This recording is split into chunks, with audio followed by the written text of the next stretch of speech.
A heavy darkness had fallen upon the land of Egypt. The skies themselves seemed to weep, mirroring the sorrow that permeated every corner of the kingdom.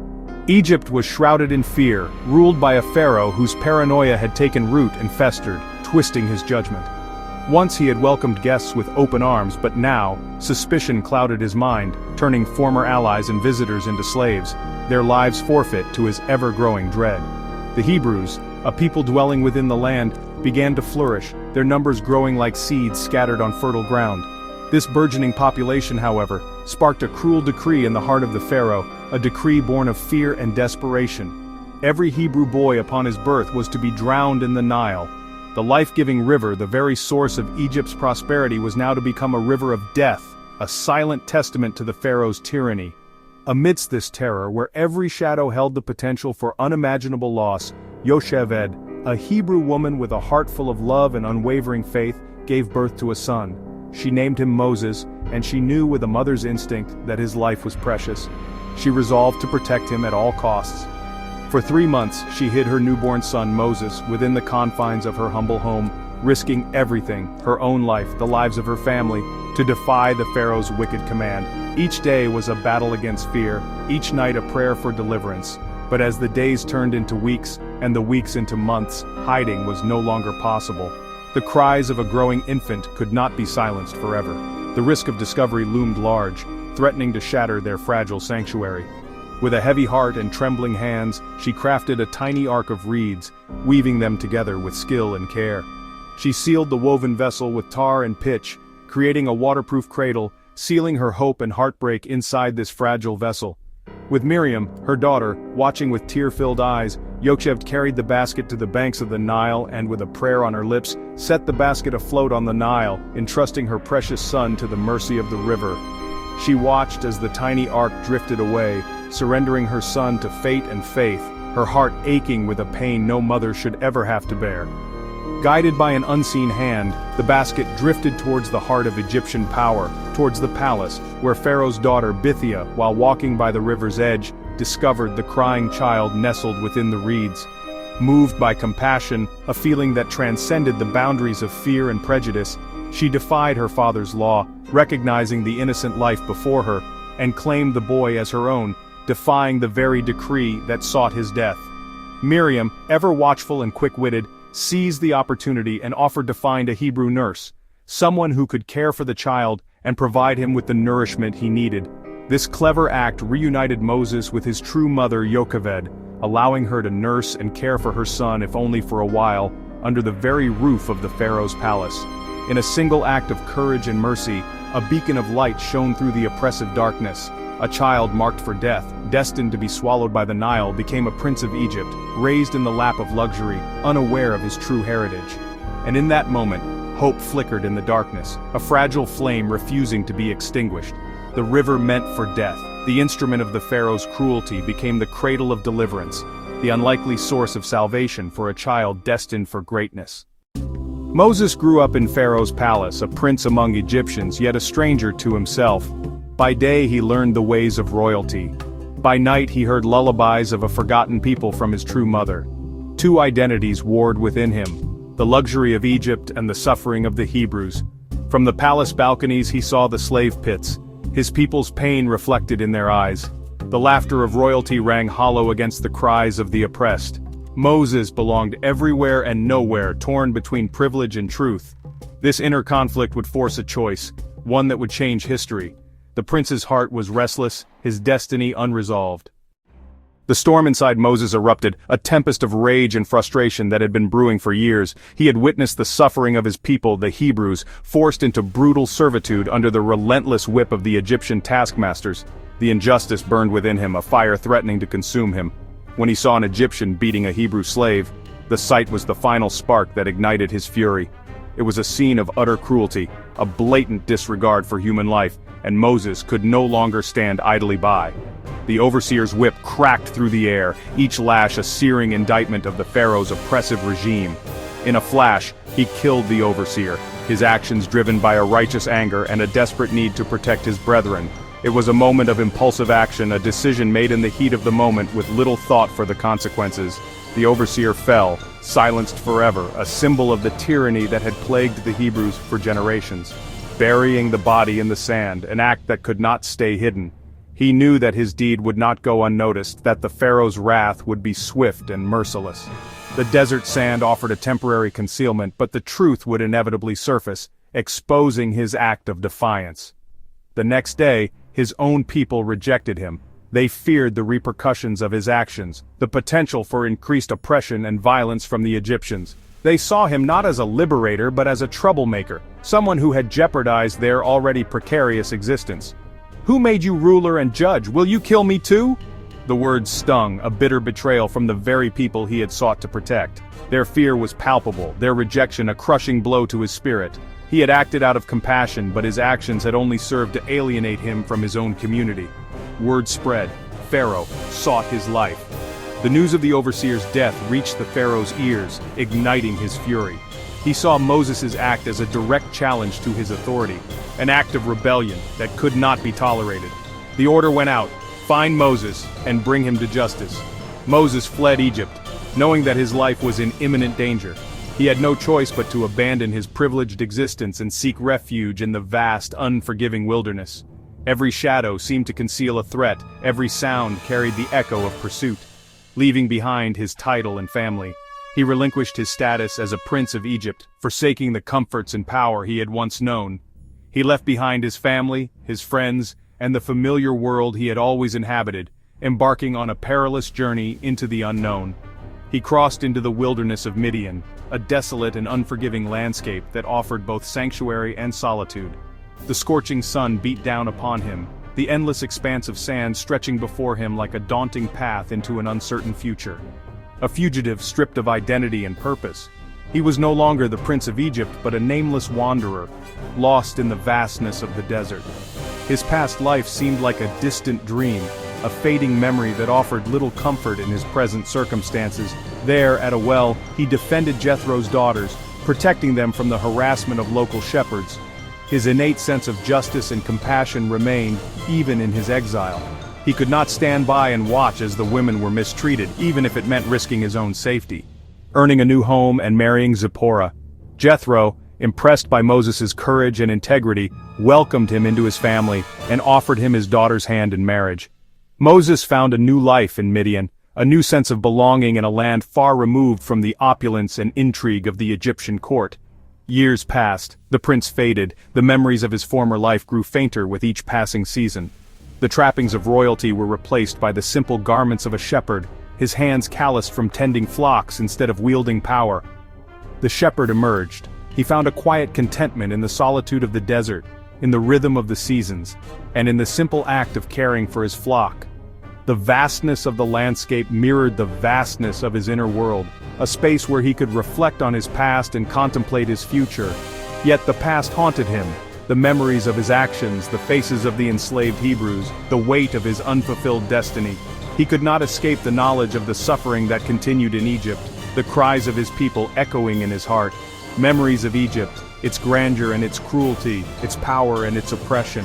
The pyramids stood as silent witnesses to the centuries of hardship endured by the Hebrew people, a constant reminder of the injustice that plagued the land, of a brother left behind, Aaron still living under the shadow of Pharaoh's rule, enduring the daily indignities of slavery. Moses yearned to be reunited with his brother, to offer him comfort and support in the face of such adversity, of a people still enslaved. The plight of the Hebrews weighed heavily on his conscience, a constant reminder of his responsibility to act. He could not simply ignore their suffering even though he was powerless to change their circumstances. Moses was a man in exile, running from his past, seeking solace in the solitude of the desert, but unable to escape the call of his conscience. He was a man caught between two worlds, torn between his desire for peace and his duty to his people. Unaware that destiny would soon find him, the hand of fate was about to intervene, to redirect his path and reveal his true purpose. The wilderness, which had seemed like an escape, would become the stage for his transformation. The wilderness was not his end, but his beginning. It was a place of testing, a crucible, where his character would be forged and his destiny revealed. The harsh conditions and the solitude would strip away his former identity, preparing him for the momentous task that lay ahead. In the silence of the desert, a new purpose was being forged, a divine calling that would transform him from a fugitive into a leader, from a shepherd into a prophet. The seeds of his destiny were being sown in the barren landscape, nurtured by the harsh realities of his exile. Moses' journey was far from over. The path ahead was long and arduous, fraught with challenges and uncertainties. But he was no longer simply running from his past, he was now walking towards his future, guided by a force greater than himself. The fugitive would become a prophet, a messenger of God, destined to lead his people out of slavery and into the promised land. The transformation would be profound, a testament to the power of faith and the enduring strength of the human spirit. One day, while tending sheep near Horeb, Moses saw a bush ablaze but unconsumed. Drawn by wonder, he approached, and heard his name called from the fire. "Take off your sandals, for you stand on holy ground," said the voice of the God of his ancestors. God declared he had seen the suffering of the Hebrews and chosen Moses to lead their deliverance. Moses, stunned and reluctant, protested his unworthiness. But God promised to be with him, giving him signs and a mission: return to Egypt, confront Pharaoh, and free the Israelites. The shepherd's exile ended at the burning bush. A new journey began. Moses' doubts would not stop the call. The wilderness had prepared him for a task greater than any prince. The fire of purpose was lit. Moses, trembling and uncertain, returned to Egypt with his brother Aaron. Before Pharaoh, now his former brother Ramses, Moses delivered God's command, "Let my people go." Pharaoh scoffed, refusing to yield to a God he did not know. Instead, he increased the Hebrews' burdens, deepening their misery. Moses' first confrontation failed, but the battle lines were drawn. God armed Moses with signs: a staff turned serpent, a hand turned leprous and healed. Aaron spoke for Moses, and together they challenged the might of Egypt. The prophet's doubts remained, but his resolve grew. The stage was set for a contest between a hardened king and the God of the oppressed. Egypt's power would soon be tested. The struggle for freedom had begun. Pharaoh's defiance, a challenge to the divine. This defiance unleashed a cascade of increasingly severe plagues upon Egypt. First, the life-giving Nile turned to blood, then frogs swarmed everywhere, gnats and flies tormented the people, and the livestock died, while painful boils afflicted the people. Then hail and fire shattered the land, and locusts devoured what remained of the crops, and finally, darkness smothered Egypt for 3 long days. Each plague struck directly at Egypt's gods, thoroughly exposing their impotence. After each disaster, Pharaoh briefly wavered, only to harden his heart against the truth again. Thus, the agonizing cycle of suffering and stubbornness continued relentlessly. Finally, God announced a final devastating blow: the death of every Egyptian firstborn son. This final reckoning would utterly break Egypt's pride and ultimately force Pharaoh's hand. The dark night of judgment swiftly approached. Deliverance for some, and utter devastation for others, would arrive together in the darkness. The weight of oppression had reached its zenith. The cries of the enslaved had ascended to the heavens, and the patience of the divine had finally run its course. A final, devastating plague was unleashed upon the land of Egypt, a night of profound sorrow and irreversible change. But amidst the darkness, a beacon of hope shone for the Israelites. Hebrew homes, marked with the blood of the sacrificial lamb, became sanctuaries, shielded from the impending doom. This act of faith, this simple yet profound gesture, was the key to their salvation. The angel of death swept through Egypt, a spectral figure of divine retribution, leaving a trail of sorrow and despair in its wake. The air was thick with grief, the silence broken only by the wails of the bereaved. Even the house of Pharaoh was not spared. His own son, the heir to the throne, succumbed to the plague, a devastating blow that shook the foundations of his power and pride. The loss was unbearable, a wound that would never fully heal. Pharaoh's iron will, once unyielding, was shattered by the weight of his grief and the relentless onslaught of divine power. He was a broken man, humbled by the forces he could no longer control. In a moment of desperate surrender, he ordered the Israelites to leave Egypt, to take their freedom and depart from his land, hoping to finally appease the wrath that had befallen his kingdom. The Egyptians, gripped by fear and desperation, showered the Israelites with riches, with gold and jewels, anything to hasten their departure and rid themselves of the curse that plagued their land. They were eager to see them gone, to restore peace to their shattered lives. And so, the Exodus began, a monumental event that would forever alter the course of history. A nation of former slaves, their hearts filled with hope and trepidation, marched into the vast unknown, leaving behind the only life they had ever known, towards a future promised by their God. They carried with them the weight of generations of suffering, but also the burning ember of freedom. Guiding their steps was a pillar of cloud by day and a pillar of fire by night, a divine manifestation that served as both a guide and a protector, a constant reminder of the presence that watched over them. But Pharaoh's moment of regret was fleeting. His grief soon morphed into a burning rage, fueled by wounded pride and a thirst for vengeance. He rallied his army, his chariots thundering across the desert, and pursued the Israelites relentlessly, determined to bring them back into bondage, even if it meant chasing them to the very edge of the Red Sea.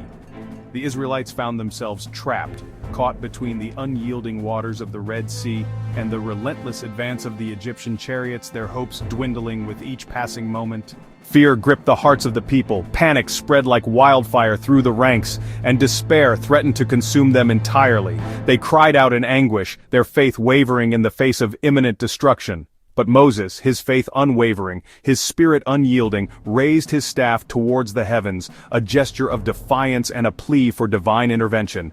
And then, a miracle unfolded before their very eyes. The sea parted, its waters rising up like towering walls, creating a path through the depths, a testament to the power of the divine.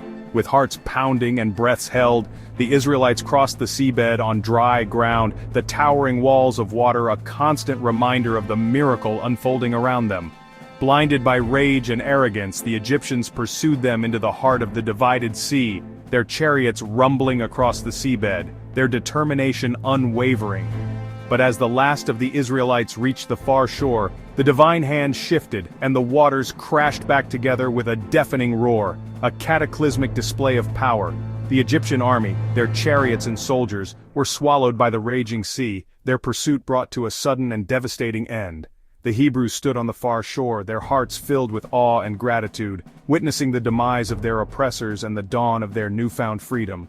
The sea, once a symbol of their confinement, now lay calm and empty, a watery grave for those who sought to enslave them. The very sea that had threatened to drown them, to become their watery grave, had instead become their salvation, their path to liberation. It was a path forged by faith, carved by divine power, a testament to the unwavering promise of freedom. The might of Egypt, once seemingly invincible, was broken and submerged, a stark reminder of the consequences of oppression and the power of divine justice. From the depths of slavery, a new nation was born, forged in the crucible of suffering and delivered by the hand of God. But the journey to the Promised Land was only beginning. A long and arduous path lay ahead, filled with challenges and trials that would test their faith and resilience.